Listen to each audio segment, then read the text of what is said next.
The San Antonio Spurs defeated the Portland Trail Blazers 118-105, delivering a strong performance despite being without their legendary head coach, Gregg Popovich. Popovich has been absent since suffering a medical episode before a recent home game against Minnesota, leaving acting head coach Mitch Johnson in charge.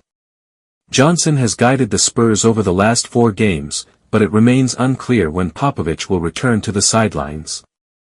Thursday's victory marked a crucial turnaround for the Spurs, snapping a 2-game skid and showcasing the team's resilience and depth amidst injuries. Game highlights: Keldon Johnson and Malaki Branham were the game's top scorers for San Antonio, each contributing 17 points.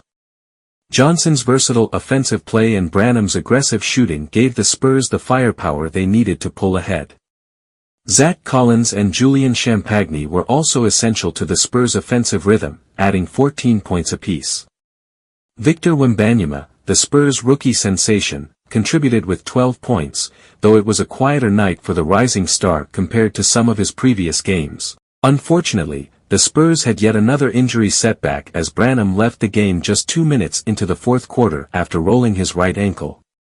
His early exit underscores the team's current injury challenges, with key players like Devin, Vassell, Sochan, and Trey Jones also sidelined.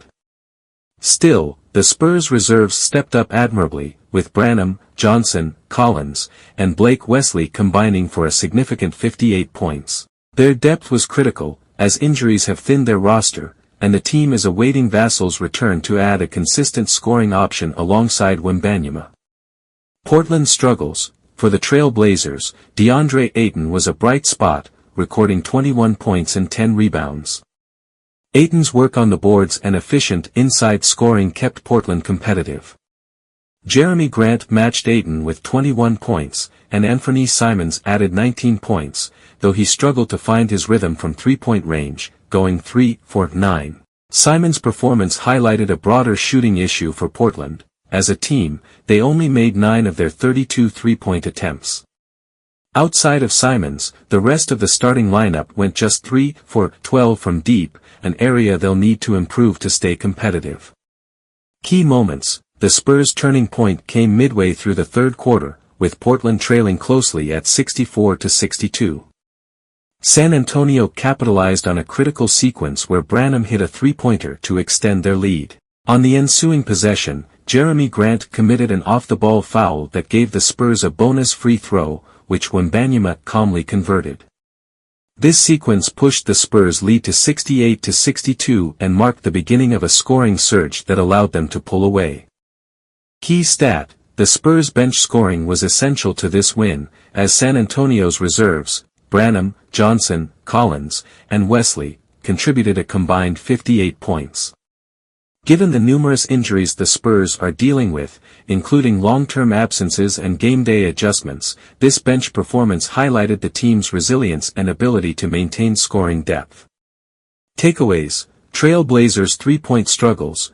Portland's inability to connect from beyond the arc played a big role in their loss. Simons' 3 for 9 shooting from 3 was the best among the starters, and the team's 28% shooting from deep limited their offensive flow.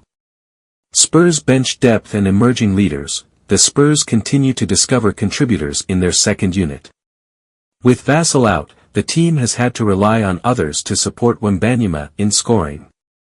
Players like Johnson and Collins have stepped up, showing promise as consistent offensive options.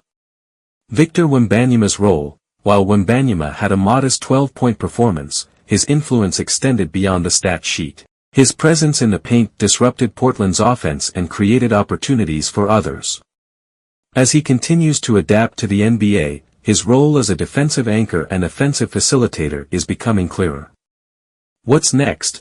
Portland will have a quick turnaround as they head to Minnesota to take on the Timberwolves on Friday night, a tough matchup against a team with significant size and skill in the frontcourt.